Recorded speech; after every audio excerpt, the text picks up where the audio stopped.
Sud Radio, les vraies voix qui font bouger la France. Jean-Marie Bordry, les voix de l'environnement. Et effectivement, quand on parle du sale temps qui nous attend pour demain, on pense tout de suite à notamment notre invité Morad Aïtabouche, réalisateur de la série Sale temps pour la planète. Bonsoir à vous Morad. Bonsoir Jean-Marie. Par ailleurs, vice-président du syndicat des agences de presse. Nous sommes également avec Henri Landès, cofondateur de la Fondation Landestini. Bonsoir Henri.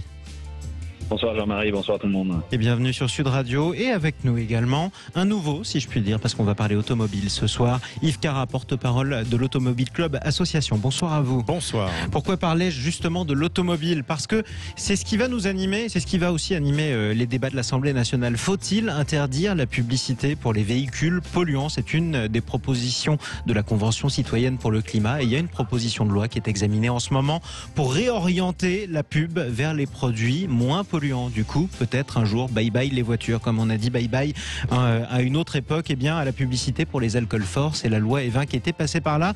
On en parle tout de suite avec nos invités. Yves Cara, je vais commencer par vous. Cette proposition de loi qui est examinée en ce moment, portée notamment par le député Mathieu Orphelin, qui réfléchit assez sérieusement à dire adieu plus tard à la publicité pour des produits qui sont polluants. Dedans, on pourrait se dire qu'il y a presque toutes les voitures. De quelle pollution parle-t-on ? De la pollution qui est générée par l'extraction de terres rares. Ouais. Là, vous faites une pique pour l'électrique. Non, je fais une pique pour personne. Non, vraiment, franchement, l'électrique, l'hydrogène, tout le monde doit avoir sa place. Mais de quelle pollution parle-t-on ? Si c'est juste sur les émissions, effectivement, les voitures fonctionnant aux hydrocarbures sont désignées. Mais la pollution, vous savez, quand on parle d'écologie, et on est tous écologistes, hein, nous à l'Automobile Club, on l'est aussi, évidemment, on va dans le sens de l'histoire, on a tous envie de respirer l'air le plus pur possible, entre parenthèses dans les villes. Il n'a jamais été aussi pur, hein, désolé, même s'il y a plus de circulation, c'est comme ça, les voitures ont fait beaucoup de progrès. Mais de quelle pollution parle-t-on ? Et si jamais, je vais vous dire, l'extraction des terres rares se faisait en France, et si on produisait avec des usines à charbon de l'électricité, je pense que la vision, j'en suis même certain, sur les voitures électriques ne serait pas la même. Vous nous parlez des terres rares, parce que les terres rares, c'est sont dans les batteries, en Chine, et c'est ce qui permet de concevoir les batteries des véhicules électriques. Tout à fait, donc cette pollution délocalisée, elle arrange bien tout le monde. Donc si elle était chez nous, et on en parle d'ailleurs, j'ai vu un reportage hier au Portugal où ils vont en ravager une région pour extraire du lithium. Donc croyez-moi, ils sont pas d'accord. Là, ce que vous êtes en train de m'expliquer, c'est qu'il n'y a pas de véhicules propres ou de véhicules sales, et que dans ce cas-là, si on interdit la pub pour les véhicules diesel ou essence, il faudrait aussi l'interdire pour les électriques, puisqu'on extrait des terres rares, c'est polluant, et en plus on achemine tout ça depuis la Chine en bateau, donc on pourrait tout interdire dans ce cas-là. Oui, non, mais je crois qu'il faut faire un distinguo entre l'alcool. J'ai compris que c'est pas ce que vous vouliez, mais on pouvait faire le rapprochement. Oui, bien sûr, mais on peut faire un distinguo entre l'alcool, les cigarettes et la voiture. C'est pas du tout le même usage. Autant on peut se passer. C'est pas non plus les mêmes conséquences. C'est pas les mêmes conséquences, mais quoique vous savez, il y a 76 000 morts en France avec la cigarette directement, pas indirectement pour la pollution. Climat, effectivement, c'est pour ça que je parlais du climat. On va continuer à en parler avec vous, Yves Cara. Henri Landès, est-ce que la publicité, notamment pour des véhicules, c'est quelque chose qui encourage à polluer ? La publicité de plein de produits polluants peut encourager à les consommer et donc polluer. Si on commence à parler de l'interdiction de publicité pour des véhicules polluants, on devrait aussi s'attaquer à l'ensemble des secteurs économiques où on trouve de l'encouragement à la pollution via la publicité. Donc, notamment la publicité dans ce cas-là pour des compagnies aériennes. Par exemple, là on a choisi de parler effectivement des voitures parce qu'on en a en général, quand on écoute Sud Radio, on a plus de chances de prendre une voiture dans la journée qu'un avion, heureusement d'ailleurs. Mais revenons à ça. Pour vous, revenons à la question de base. Est-ce qu'il faudrait les interdire, pour vous, Henri Landès, ces publicités-là ? Je pense qu'il faudrait interdire certaines publicités, oui. Et surtout la quantité de publicité. Il faudrait interdire des publicités qui sont mensongères. S'il y a des ça c'est déjà interdit en théorie. S'il y a déjà des lacunes dans la publicité en ce qui concerne la globalité de la pollution d'un véhicule, il faudrait avoir beaucoup plus de vigilance et d'interdiction là-dessus. Il faudrait aussi, demain, les produits soutenables sont des produits qui durent. Et donc, on est malheureusement trop dans une frénésie de devoir toujours acheter le nouveau modèle le véhicule inclus. Après, je distingue vraiment l'usage de l'automobile qui est nécessaire pour travailler dans sa vie quotidienne, notamment dans des territoires ruraux, et les zones urbaines où le véhicule, pour moi, a de moins en moins sa place. Mais tout ça, c'est de proportion gardée. Il faut être très sensible aux besoins de la population et aussi à l'aménagement du territoire. Mais globalement, il faut qu'on arrête d'envoyer le signal dans la société qu'il faut continuer à consommer et à être parfois un peu mensonger, voire réducteur sur le type de pollution qui existe sur un produit. Morad Aïtabouche. Alors justement, les publicités mensongères existent encore. On se souvient tous du scandale de Volkswagen qui disait que ces voitures ne polluaient pas autant. Ça leur a coûté très cher. Ça leur a coûté très cher et c'est tant mieux parce qu'il faut aussi savoir parfois réprimer. En l'occurrence, Volkswagen avait plus qu'exagéré. Ils ont menti non seulement ils ont triché, mais ils ont surtout menti à leurs clients. Et ça, c'est beaucoup plus grave.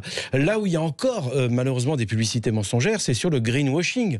Il nous arrive régulièrement de regarder la télévision. Greenwashing, tiens. Greenwashing, en un mot. Ça serait le bio, tout ce qui est le bio, non?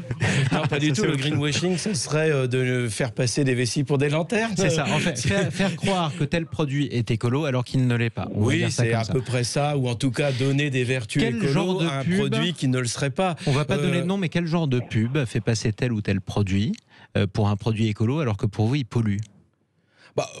C'est clair aujourd'hui, si on prend les SUV sont aujourd'hui les SUV, tout le monde connaît, c'est des faux 4x4 qui normalement devraient aller dans la nature mais qui n'y vont pas, c'est des voitures essentiellement urbaines, mais ces 4x4 ou ces faux 4x4 en fait polluent, on le sait, on est à plus de 160 grammes ils polluent davantage que les autres émissions de CO2 par kilomètre, oui, non mais c'est sûr, mais ce qu'il faut dire quand même, c'est qu'aujourd'hui le marché publicitaire, et c'est ça qui est le plus important, aujourd'hui pour les constructeurs d'automobiles, c'est 4 milliards 300 millions.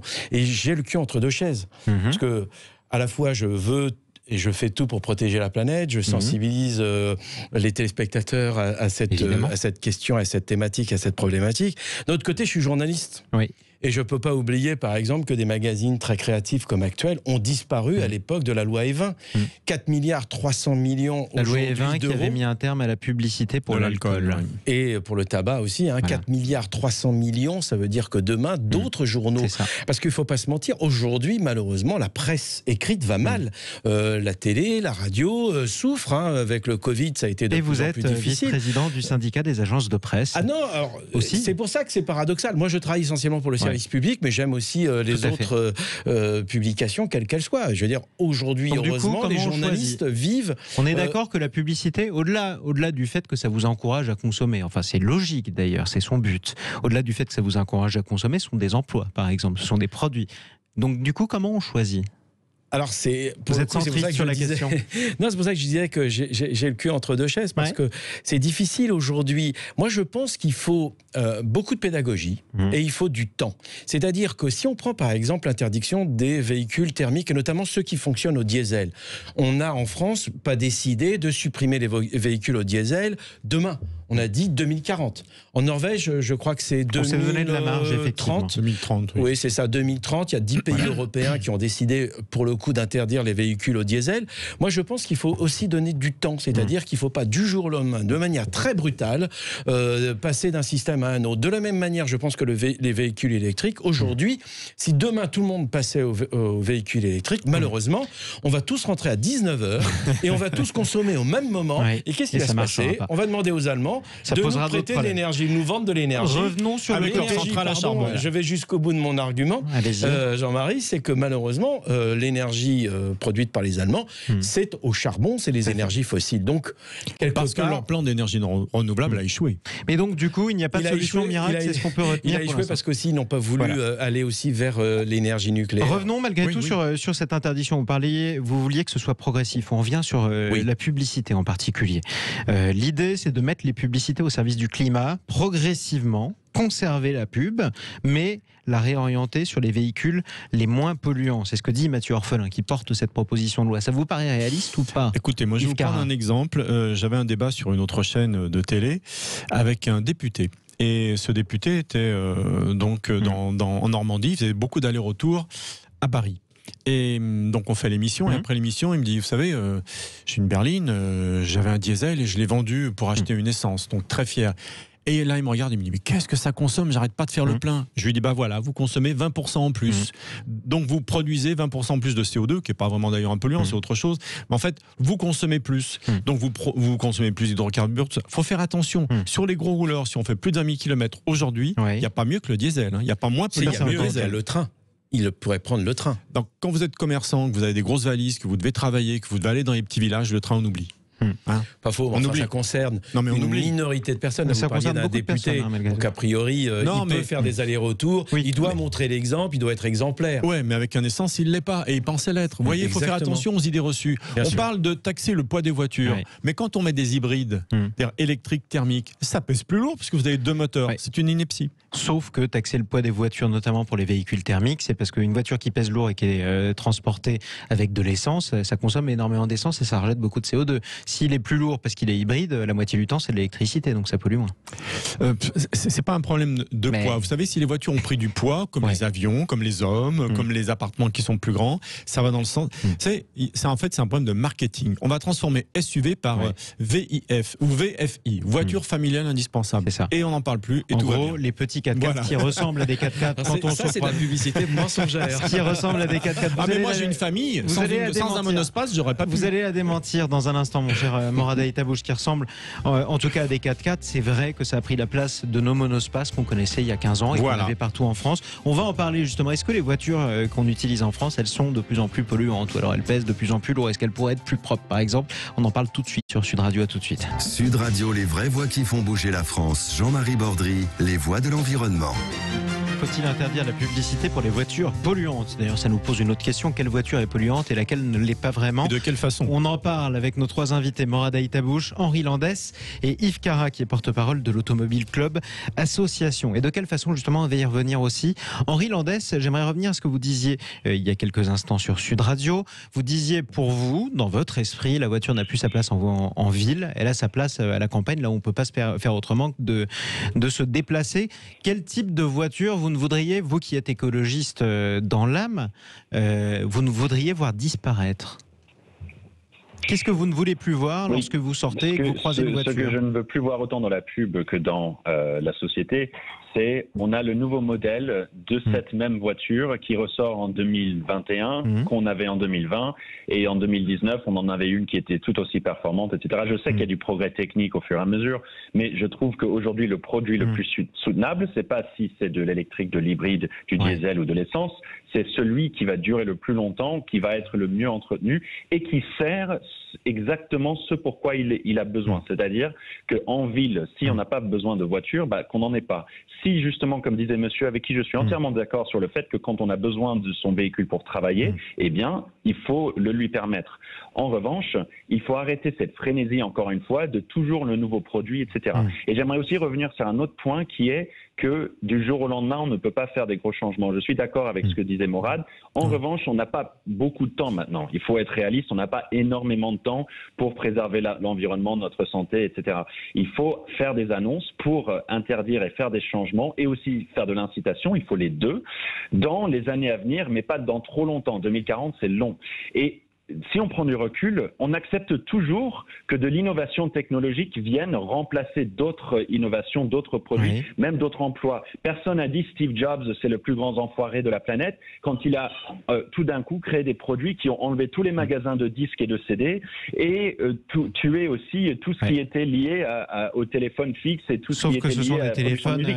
Avant, là, vous aviez votre téléphone. Il faut arrêter de penser que quand c'est pour l'environnement, que c'est négatif pour la société, pour l'économie, pour l'emploi. Sauf qu'on évoluer. En l'espèce aussi, avant, vous aviez un vieux téléphone, un combiné fixe avec un combiné qui se détachait avec un fil. Il vous tenait 10 ans. Maintenant, le téléphone de Steve Jobs, il vous tient pas 10 ans d'ailleurs. Donc, c'est pas si écologique que ça aussi. Mais ceci, c'est vrai, ce que vous dites, c'est-à-dire que le progrès technique, parfois, il amène aussi des progrès environnementaux. C'est pas Yves Cara qui nous dira le contraire. Oui, bien sûr. Mais vous savez, supprimer les vieilles voitures qu'on a, c'est exactement ce que disait votre invité. Henri Landès. C'est pas une bonne idée parce que plus une voiture dure, meilleur c'est pour l'environnement parce qu'on n'a pas à la fabriquer fabriquer, à prendre de la matière. Disait, hein. Alors effectivement, c'est exactement ce qu'il disait. Je me souviens, mais c'est pour ça que je suis tout à fait d'accord avec lui.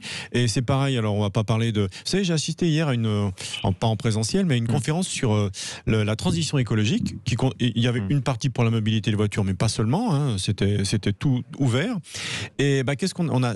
Chaque Français produit. Moi, j'ai fait un post justement pour comparer ça et pour mettre pas la voiture en avant, mais pour mettre en lumière, chaque Français produit 5 millions de tonnes de déchets par an. Je trouve ça colossal. Stop à l'obsolescence, c'était aussi une des... Vous achetez un électroménager, quel que soit le prix, au bout de 7 ans, vous le jetez quasiment, c'est un vrai scandale. Vous garderiez, attendez, et je termine, et 82% d'une voiture aujourd'hui en France, et uniquement en France, est recyclée. 82%, c'est énorme. Donc vous voyez, le monde automobile fait beaucoup d'efforts, et beaucoup plus que beaucoup de secteurs. Vous qui êtes un passionné d'automobile, vous garderiez votre vieille BX si elle marchait encore, plutôt que d'acheter une nouvelle qui est plus performante? Alors oui, parce que j'aime les voitures anciennes et c'est un peu ma Madeleine de Proust. Ce serait plutôt une R8 ou une R8 Gordini pour moi. Une R8 pour le côté compétition. Le problème, c'est que mal entretenue, malheureusement, elle est plus polluante, on le sait. Oui, mais c'est vraiment une question d'entretien. Ce qu'il faut, en fait, c'est vraiment une question de mesure et de vitesse. Delphine Batho, l'ancienne ministre de l'écologie, disait qu'il fallait interdire toutes les voitures qui produisaient plus de 60 grammes de CO2 au kilomètre. C'est impossible. Moi, je serais incapable de citer les voitures qui consomment moins, qui produisent moins de 60 grammes. Moi non plus, mais il doit y en avoir sur les doigts d'une main, même pas. Il n'y en a pas beaucoup. En revanche, ce qui est sûr, par rapport à notre débat d'aujourd'hui, à savoir la publicité pour les marques d'automobiles, il y a la pollution visuelle. Moi, j'ai trouvé formidable l'expérience à Sao Paulo. La pollution visuelle, il y avait des 4x3, des grands panneaux d'affichage. Du jour au lendemain, ils ont tout retiré. Et aujourd'hui, quand vous allez à Sao Paulo, même si c'est une grande ville très urbaine, etc., c'est très agréable. On est agressé tous les jours. Je crois qu'on est autour de 4000 publicités par jour et par personne que l'on voit. C'est considérable. On en voit trop. C'est-à-dire qu'à un moment, moi je veux bien, mais 4000, à un moment, mon cerveau aussi est un peu pollué par tout ça. Mais du coup, comment vous choisissez? On va fermer Sud Radio alors s'il y a plus de pub. On va fermer Sud Radio. Je vais vous le dire aussi. Non, c'est pas ce que je veux dire. Je suis pas contre la publicité. Je dis juste qu'à un moment... Vous en voulez moins? Non, oui, en tout cas plus intelligente.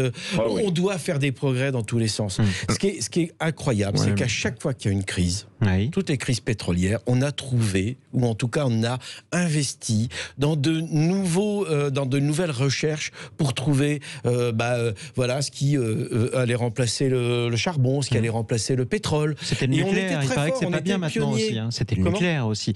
Une des choses qui nous ont permis quand même de moins polluer, ça a été le nucléaire. Aujourd'hui, il n'est pas remis en cause, le nucléaire. Au contraire. Encore une fois, de toute façon, on mentirait aux Français si on disait demain que arrêter le nucléaire, ça serait une solution. C'est pas vrai. Malheureusement, on a besoin d'un mix énergétique. La vraie question, c'est rendre les centrales nucléaires productives. C'est-à-dire qu'aujourd'hui, elles ne produisent qu'à 65% de leur capacité. Là où aux États-Unis, elles sont à 95% de leur capacité. Et ça, c'est un vrai drame. Revenons malgré tout à la publicité sur les voitures, si je peux me permettre. De nucléaire, par contre, dans leur mix électrique. Ils ont davantage équilibré les choses et ils ont beaucoup plus de renouvelables pour le coup.